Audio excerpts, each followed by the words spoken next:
Yeah, one just quick point on this. If you listen to a lot of the media these days in Israel and even in the West, the mainstream media in the West, the argument is that Israel has won all these victories. It's in a terrific position now to stop the war because it's on top. I actually believe that's not true. I don't believe Israel's on top. And I could make, I believe, a very comprehensive and convincing argument that Israel is in real trouble militarily. And I think that Netanyahu understands this. And I think that Netanyahu understands that once the fighting stops, people will recognize that all of this killing, all of this death has not produced very much at all. And that, I think, incentivizes him to continue the war. That he can pull his chestnuts and Israel's chestnuts out of the fire. But I think he's delusional on that front. Right. Well, can you expand on, I want to ask about the military failures that they've been creating.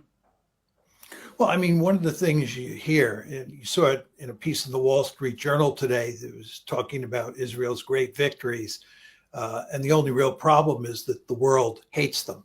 But, when they talk about Israeli military victories, they talked about the fact that both Hezbollah and Hamas have been decapitated.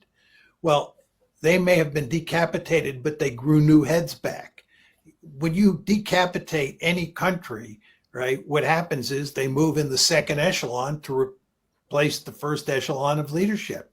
And Hamas has new leaders. Hezbollah has new leaders. They have lots of fighters. And I believe that, over 50% of the tunnels remain in Gaza. And the Hezbollah forces have lots of weapons. So I think the idea that Hezbollah and Hamas have been defeated, no.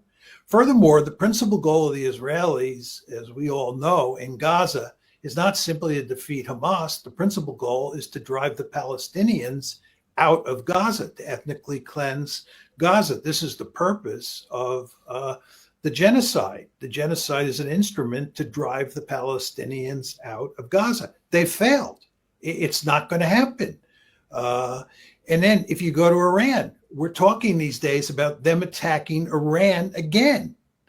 There are all sorts of people who believe they're going to attack Iran in the fall.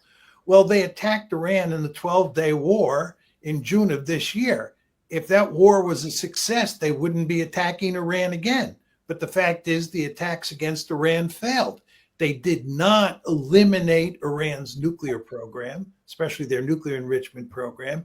And furthermore, their goal of Syrianizing Iran, breaking it apart, failed.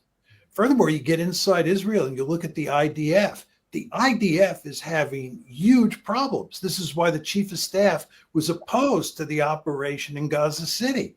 They have a significant problem with PTSD. They have a significant problem with suicides. They have a significant problem with reservists not reporting for duty.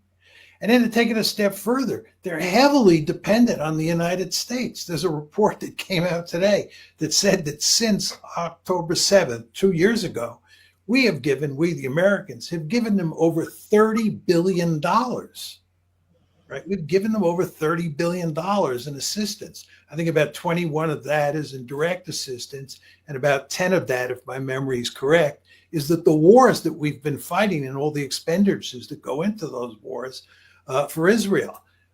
So they're more dependent than ever on the United States. This is a terribly unhealthy situation from Israel's point of view. Israel always prided itself on the fact that it fought its own wars. It can't fight its own wars now. Take away the United States, it's a much weaker state. And then my final point is look at the centrifugal forces inside that society. It's not just between the ultra-Orthodox and the rest. It's also the fact that you have these wicked political cleavages in the body politic. So I think that, Israel has not done well for itself, that it's in much worse shape today than it was in October 7th, than it was on October 7th.